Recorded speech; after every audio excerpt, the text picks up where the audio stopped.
on the wall says it's after 11, which means it's time for your favorite show, Countdown to Armageddon, with your host, Publius.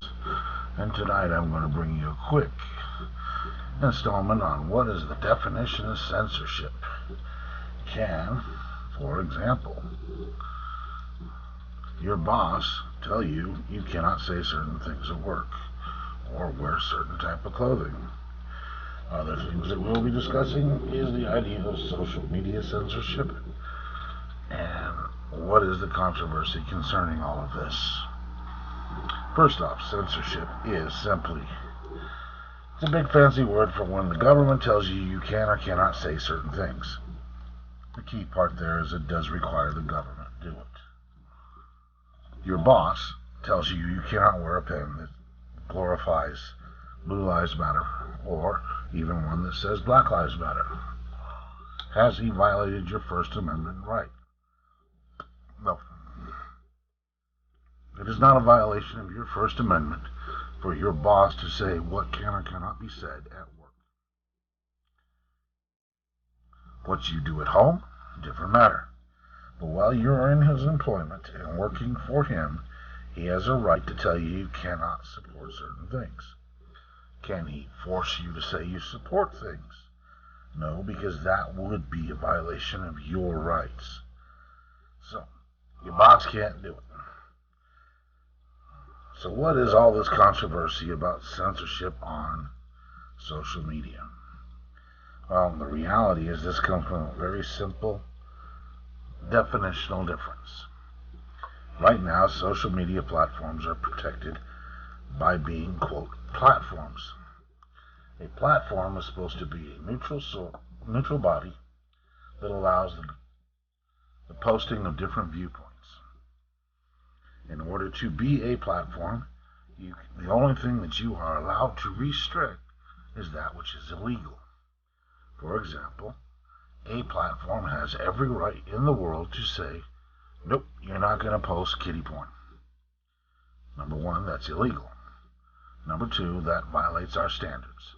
And they have a right to set that as a standard for the platform because it is an illegal activity.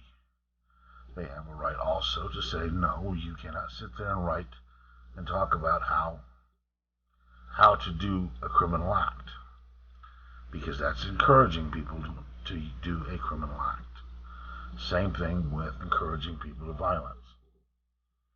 Okay, other than that, a platform cannot say no.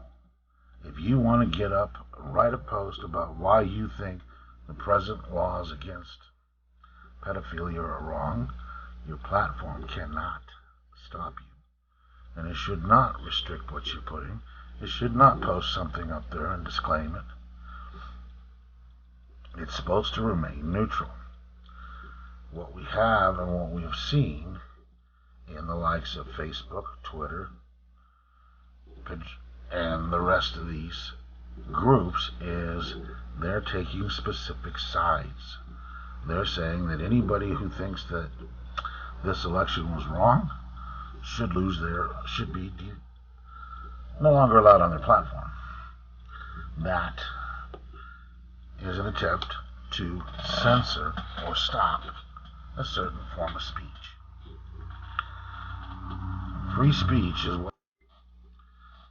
Free political speech is the most important thing to protect.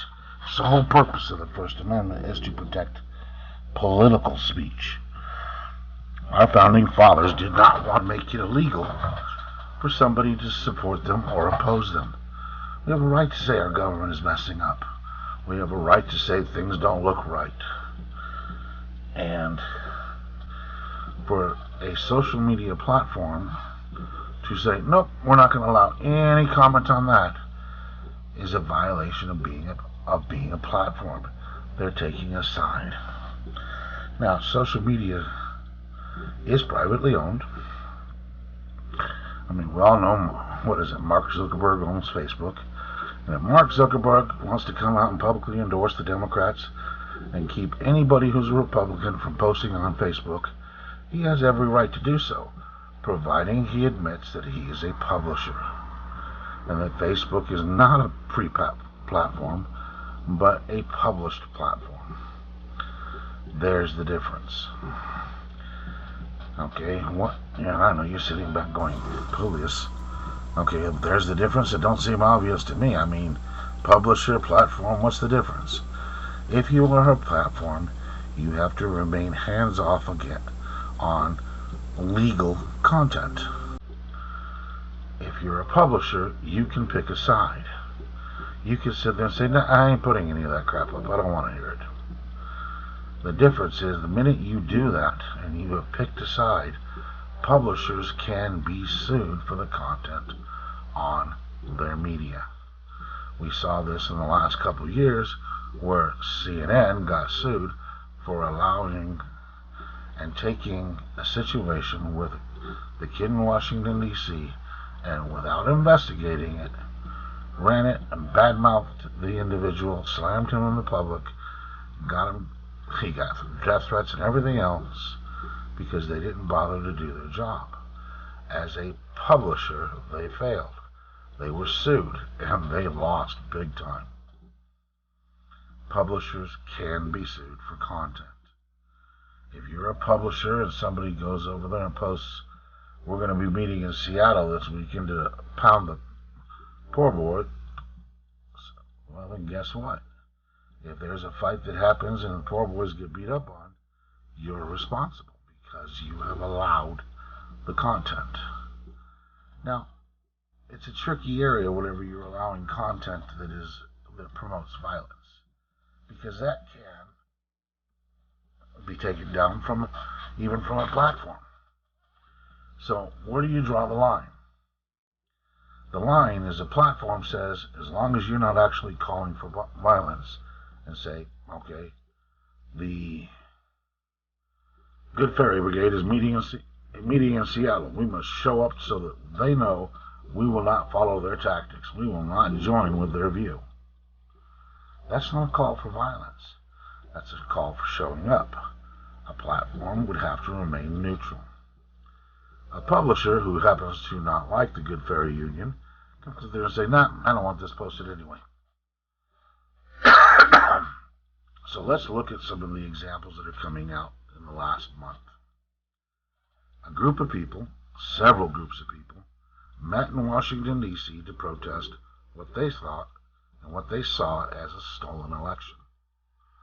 Contrary to what the media, the mainstream media and the Democrats in this country keep trying to push, a lot of people are fairly positive this election was stolen. And you can sit there and say, well, you're not accepting reality, and make any claim you want, but until you can prove to the people that the things that they're looking at aren't real, then they have a right to that belief. Now, because they felt so strongly about this, they showed up in Washington. They were encouraged to show up by the President of the United States.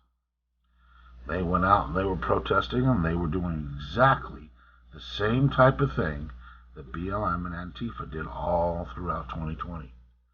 They were protesting. And just like with those protests, violence broke out. In this one at Capitol Hill, a group of people, one of which was not a Trump supporter, he was actually somebody who claimed his whole purpose was to infiltrate and cause problems for the Trump supporters. He was arrested, encouraging acts of violence and encouraging people to break in and take control of Congress. Now, you got a fine line here. Number one, they've already broke the law. They've gone from protesting to rioting. The minute they started storming the building and breaking in, breaking glass, and causing destruction, they went into the grounds of rioting. When people started talking about capturing Congress, now you went into an act of sedition. Now, I'll be honest, I haven't heard any collaborated stories of somebody saying, let's capture Congress. People saying, let's hang Nancy Pelosi, okay, that's illegal. I understand the sentiment, but still illegal. And the people that are saying this and encouraging others to try to act on this should be prosecuted. But what happened? In the aftermath, the very first thing that happened, social media banned the President of the United States, claiming that when he told the people to stand up for their rights, to peacefully protest and patriotically protest, that was inciting violence. I don't know about you, but telling someone to stand up and be peaceful and patriotic is not inciting violence. That is just a way to spin the fact that things didn't go the way they wanted. Yes, 5 people were injured and killed.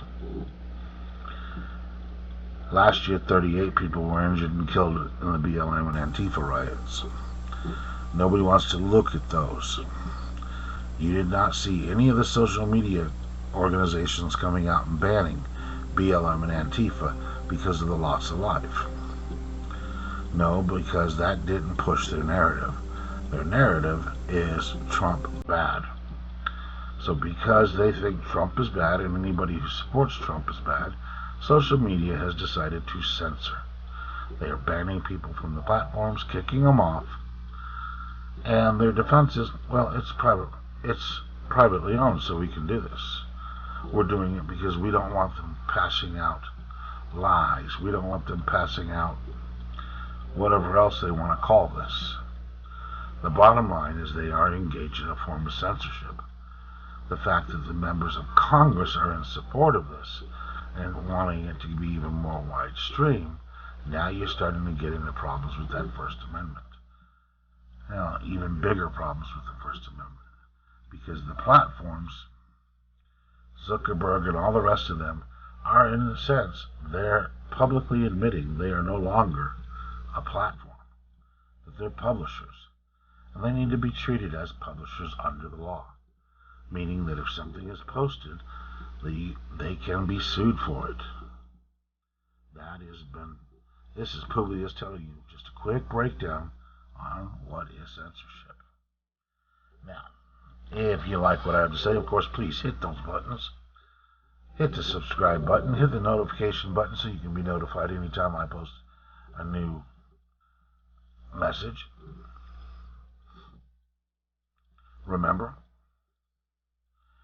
we're in dark days. I see them left and right. And in our next episode, I'll be discussing some of the darkness in those days.